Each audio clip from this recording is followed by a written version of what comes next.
बहुत ही आपको इलॉजिकल लगेगा और बहुत ही अननोइंग है ये पिक्चर। इवेंट स्टोरी है बट भटक गए हैं और स्कोर बहुत ही अननोइंग। सरोगेसी दिखाना है गंगूबाई काठियावाड़ी का, बहुत ही बुरा है, बहुत ही बुरा है। डायरेक्टर का फोकस। खैर फिल्मी और फिल्मी न्यूज को लेकर मैं आपके सामने हम बात कर रहे हैं दुकान की। दुकान ये ऐसे पिक्चर है, आपको पता चल जाएगा देखने के बाद कि 3 पिक्चरों की आपको बहुत ज़्यादा याद आने वाली है। तो विक्की डोनर, गंगूबाई काठियावाड़ी और साथ ही साथ रामलीला की। तो शुरुआत करते हैं। पहले तो बात करेंगे स्टार कास्ट की और बात करेंगे फिर पूरी स्टोरी की।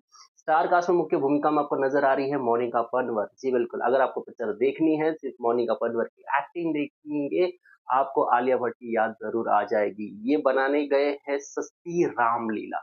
जो पूरी जो सीक्वेंसेस है, डायरेक्टर सिद्धार्थ और गरिमा ने सोचा था एक रामलीला या फिर गंगूबाई काठियावाड़ी जैसी पिक्चर बनाई जाए जो लार्जर देन लाइफ सेट हो संजय लीला भंसाली की गंगूबाई काठियावाड़ी से, पर वो रहे बहुत ज्यादा फ्लॉप।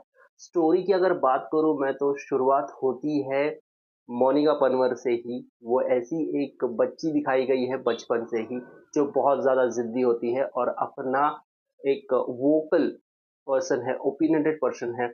और वो उनकी माँ होती है हिमानी शिवपुरी। बचपन से ही उनको उनका नाम पसंद नहीं होता, इसलिए खुद का नाम वो जैस्मिन रख देती है। एक आधी स्कूल में जब पढ़ती रहती है तो तभी से जब उसकी शुरुआत हो जाती है, उसकी माँ तब प्रेग्नेंट होती है, उसको बच्चों से बहुत लगाव हो जाता है, बट उसकी माँ का हो जाता है मिस कैरेज और उसके कारण फिर उसको बच्चों से हो जाती है नफरत। उसके बाद से जब भी नफरत का सिलसिला शुरू होता है, वो बोलती है मैं कभी शादी नहीं करूंगी, कभी माँ नहीं बनूंगी। बट होता है उसके बॉयफ्रेंड के साथ एक छोटा सा इंटीमेट सीन है, तो उसको फिर वो चीज में मजा आने लगता है। उसको लगता है कि चलो हम बच्चे नहीं पैदा करने पर मैं सेक्स तो कर सकती हूँ। और फिर वो सिकंदर खेर के प्यार में पागल हो जाती है। सिकंदर खेर एक डबल उम्र के इंसान जिसकी एक बेटी है कुछ 14-15 साल की, जो सिर्फ महज 3 या 4 साल छोटी है मोनिका पनवर से। उनके प्यार में पड़ जाती है, उनके घर में रिश्ता भेजती है और बोलती है मुझे इनसे शादी करनी है। वो जैसे तैसे शादी हो जाती है, बट गुजरात और कच्छ के भूकंप आने से उनकी हो जाती है मौत। तो ये यहाँ तक तो ठीक है।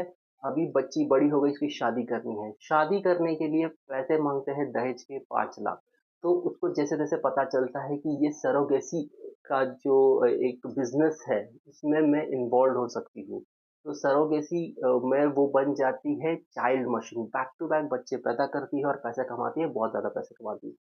फिर ये हो जाता है एक कपल जब आते हैं, जब उनको एक बच्चा चाहिए होता है, वो उनके लिए सरोगेट मदर बनती है, बट उस बच्चे से उसको हो जाता है लगाव और फिर वो बच्चा छोड़ना नहीं चाहती। और किस तरह से ये पूरा ड्रामा सेट किया गया है।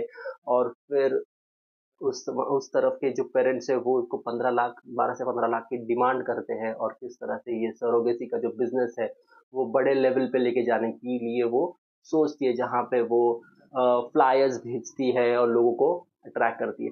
तो स्क्रीन प्ले बहुत बुरा है, बहुत ही बुरा है। डायरेक्टर का फोकस ही नहीं नजर आता, उनको दिखाना क्या है, सरोगेसी दिखाना है, गंगूबाई काठियावाड़ी का सेट दिखाना है, या फिर वो एक लीगल और इलीगल फॉर्मेट में जो ये चीजें हो रही है वो दिखाना है, या फिर लोगों की मजबूरी दिखाने की जिनको बच्चा पैदा नहीं होता तो उनके लिए एक ऑप्शन ओपन है।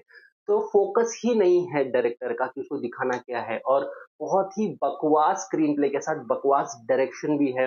एक सीन बताता हूँ मैं, जहाँ पे ये एक प्रेग्नेंट औरत जब बच्चा डिलीवरी करती होती तो पुष्कर करके जब नर्सेस उसको कहती है direct cut to Pushkar city दिखाइए। तो ये जो डायरेक्टर है जहाँ पे वर्ड प्ले खेलते हैं, ये बहुत ही बेकार लगता है। ये कोई रील नहीं चल रही, ये कोई कॉमेडी प्ले नहीं चल रहा कि आप किस तरह से इसको दिखाएंगे। बहुत ही बकवास डायरेक्शन है, बकवास स्क्रीन प्ले है।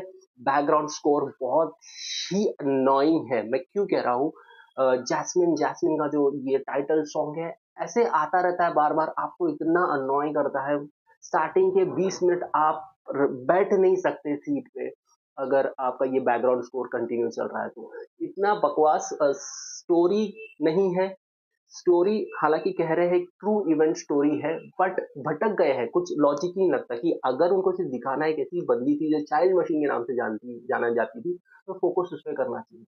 आप चाइल्ड मशीन कर रहे हो, फिर उसके बाद लोगों की प्रॉब्लम्स सरोगेसी को लेकर प्रॉब्लम्स क्या है, फिर उसके बाद उसकी अपनी अपनी लाइफ में एक इमोशनल कनेक्ट होगा। चाइल्ड मशीन है, इमोशनल कनेक्ट कैसे होगा? मैंने अपने ट्रेलर में भी यही दिखाया था।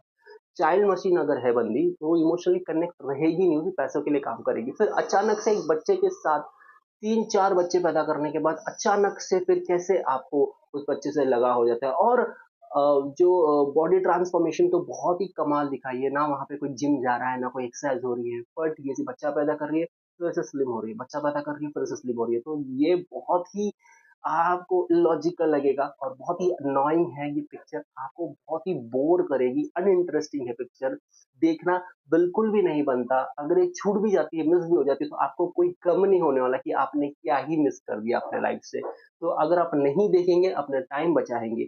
अगर आप मेरे चैनल को देख रहे हैं, धन्यवाद। प्लीज़ सब्सक्राइब ज़रूर कीजिएगा, इससे मुझे एनर्जी मिलेगी, मैं और भी बेहतरीन इन्फॉर्मेशन वीडियोज़ आप तक पहुँचाऊँगा। मेरा नाम अविनाश है, साइनिंग ऑफ।